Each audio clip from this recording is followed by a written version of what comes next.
Bonjour à tous. Comme vous le savez, on reçoit très prochainement l'auteur de romans noirs, donc Franck Bouys.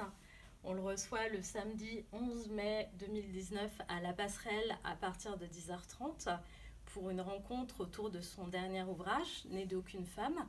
Moi aujourd'hui, je ne vais pas forcément vous parler Né d'aucune femme, mais je vais vous parler de son second roman, qui est juste là et qui s'intitule Plateau.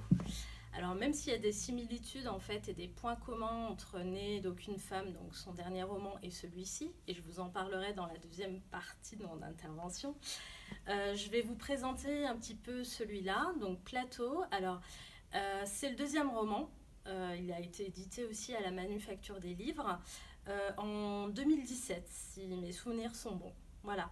Donc là, on avait laissé dans le premier roman qui s'intitulait Grossir le ciel l'histoire de deux personnages qui se passaient dans les Cévennes. Et là, on multiplie par deux les personnages. Donc on se retrouve avec 4 personnages. Donc il y a un peu plus de personnages. Et on quitte les Cévennes pour un plateau, celui des Mille Vaches. Voilà. Donc le plateau des Mille Vaches, c'est un endroit où vivent un couple, Virgile et Judith, qui ont déjà bien roulé leur boss, etc. Et qui habitent donc du coup dans une ferme avec leur neveu, Georges, qui lui habite avec eux et qui a été recueilli par eux parce qu'en fait Georges a perdu ses parents à l'âge de 4 ans. Georges ne vit pas dans la ferme de Virgile et Judith, il vit dans la caravane face à la maison de ses parents. Donc tous les trois, Virgile, Judith, Georges, ont un petit peu des casseroles, sont un peu cabossés par la vie, parce qu'on retrouve aussi cette thématique-là que décrit très bien Franck Bouys, avec des personnages qui sont un peu empêtrés dans une espèce de destinée qui leur colle à la peau et qui les tire plutôt vers le bas et qui n'arrivent pas à s'en défaire. Alors, Judith, le souci qu'elle a, c'est qu'elle commence à perdre la mémoire et que ça devient très problématique. Et pour elle et pour son mari, parce qu'elle ne veut pas être une charge pour lui. Virgile, son souci, c'est qu'il commence à perdre la vue. Alors, il perd de plus en plus la vue, mais il le cache à tout le monde. Il commence à avoir un glaucome au niveau des yeux qui devient de plus en plus important. Mais comme il y a la maladie de sa femme, s'il ne divulgue pas non plus son souci de santé. Et on a un quatrième personnage parmi ces trois-là qui est Karl. Karl, c'est un bonhomme qui a racheté une ferme pas très loin de celle de Judith et Virgile et qui est là, on ne sait pas trop pourquoi, mais apparemment on apprend au fil de notre lecture que lui aussi il a un lourd passé. C'est un ancien boxeur, on sait qu'il a à peu près plus d'une soixantaine d'années et que lui aussi il lutte contre ses démons. Et ces 4 personnages-là, on voit leur quotidien. Et leur quotidien va être un petit peu bousculé par l'arrivée d'un 5e personnage, qui est un personnage féminin.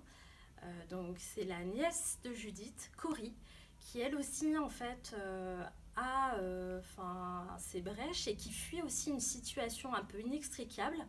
Et là déjà on commence à percevoir la violence, puisqu'elle fuit des violences qui lui sont faites par son ancien conjoint. Voilà, et elle fuit les coups de son ancien conjoint. Et elle a que cet endroit-là, pour venir se réfugier. Voilà, donc le point commun, comme je vous disais tout à l'heure, entre Né d'aucune femme et celui-ci, c'est qu'on retrouve la place de la violence faite aux femmes. Voilà, donc c'est tout nouveau, dans ce roman-là, et Franck Bouys va vraiment plus le décortiquer dans son dernier roman Né d'aucune femme. Voilà, donc ces 5 personnages-là vont évoluer, vont apprendre à s'apprivoiser. Alors c'est vrai que déjà à la base, chacun essaye de cacher comme il peut en fait ses démons, ses secrets et ses blessures, mais au final en fait petit à petit vont se tisser quelques liens et puis quelques situations qui vont amener en fait à ce que chacun se rapproche de l'autre. Et dans tout ce petit microcosme avec ces 5 personnages, la situation est observée d'un peu plus loin. On a un chasseur, un drôle de chasseur qui est présent, qui guette, qui s'entraîne, qui chasse le gibier, qui fait des tests, qui fait des repérages et qui espionne, non loin de là, dans la forêt. Voilà, je vais vous lire un petit passage pour vous donner un petit peu une idée de l'ambiance qu'il peut se dégager en fait de Plateau. Je vous en dirai pas plus. Tout ce que je peux vous dire, c'est que finalement, en fait, les secrets des uns et des autres vont tous se rejoindre et qu'à un moment donné, en fait, dans ce roman-là, on sent qu'il y a vraiment 2 parties. Une partie où l'auteur installe vraiment, comme il se doit, chaque personnage dans une ambiance âpre, dans un milieu naturel très détaillé, très tissé. Et puis, dans un deuxième temps, avec l'arrivée de Cory, vont jaillir petit à petit toutes les failles de tous les personnages. Et là, il va y avoir une accélération. Je lis le petit extrait.